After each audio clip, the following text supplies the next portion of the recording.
I just found out that once a year our local library has a really awesome book sale. $3 for a whole, grocery bag, paper grocery bag full of books. So they also do it with a chili tasting contest and a couple other things. So it was raining, so we went inside and checked out the books, and I did not expect to leave with anything, but I left with just the most amazing collection of cookbooks. I want you to bear in mind that every single book I'm going to show you was part of that $3 bag. Well, I was pretty jazzed to find these two first. One was Top Secret Restaurant Recipes, number 2, and Top Secret Recipes Unlocked, both by Todd Wilbur. They had some really cool stuff. I saw Panera Bread broccoli cheese soup, and there's just all sorts of like dressings and cool stuff like that, cakes from Starbucks and all sorts of fun things like that. So I'm going to enjoy going through those and seeing what some of our favorites are and trying to replicate those at home. I have a special place in my heart for old cookbooks, and I'm not talking about 1800s or anything, but more cookbooks from like the 60s, 70s, and 80s, mainly because they are so simple. They're simple to do. The food is good. You can really stretch your dollar with them. You know what all the ingredients are. Nothing you have to go to the dictionary for. What the heck is that? They're just simple, good, delicious, easy, inexpensive. So one of them I got was 365 Ways to Cook Chicken, and that's by Cheryl Sedeker.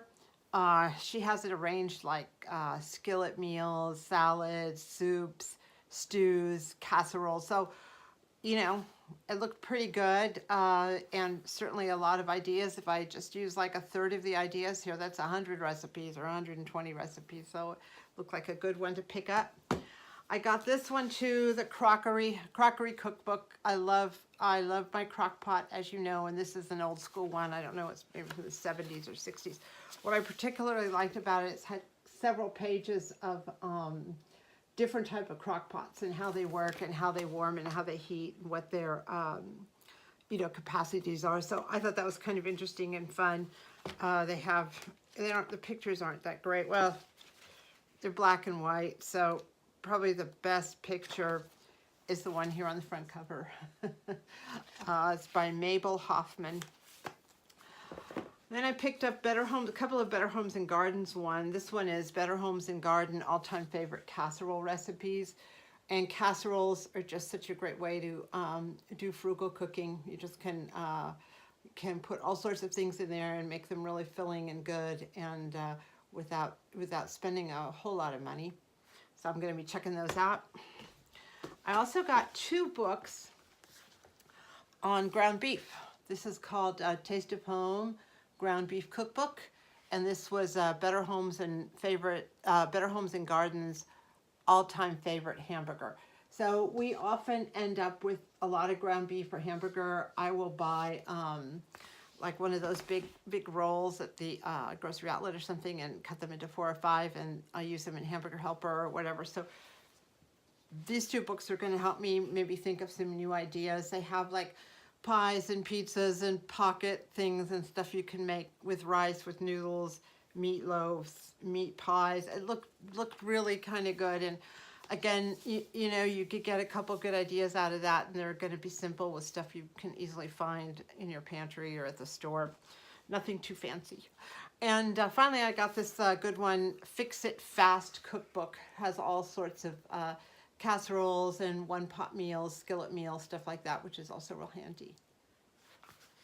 All right, I got a couple more, and mind you, I'm still on my original $3 investment.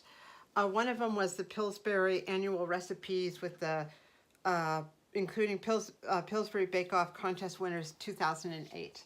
I love these type of cookbooks, the ones that are reader generated, because people are so creative, and it looks like there's all sorts of really great stuff here. So I'm going to have a lot of fun going through that.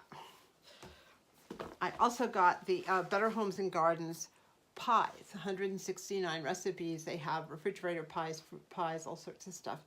Someplace in storage, which I haven't yet unearthed, I have a Martha Stewart pie book also, which was excellent, and hopefully one day I'll unearth that. But this is great. I do like fruit pies. I do a lot of baking with, you know, I'll go to U-Pig farms and stuff like that and end up with a lot of fruit, or people have fruit trees. So I'm going to enjoy using this in some of the ideas they have.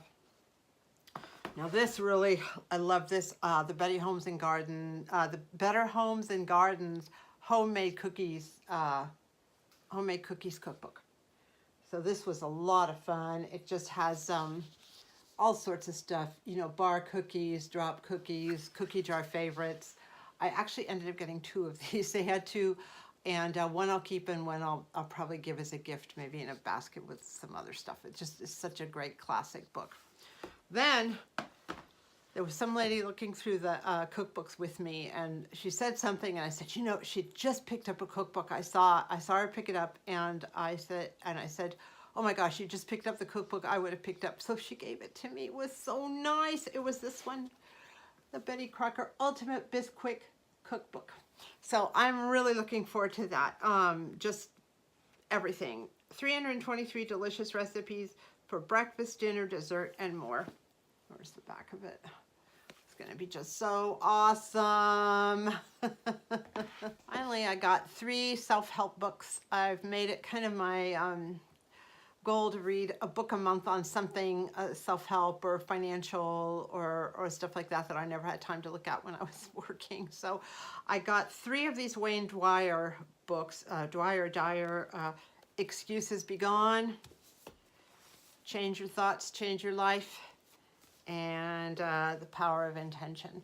So all of those books were in my $3 bag. I feel great about it. Helped support the library a little bit, and also took a lot of books off their hands. And I'm going to have a lot of fun going through those books over the next few months and years.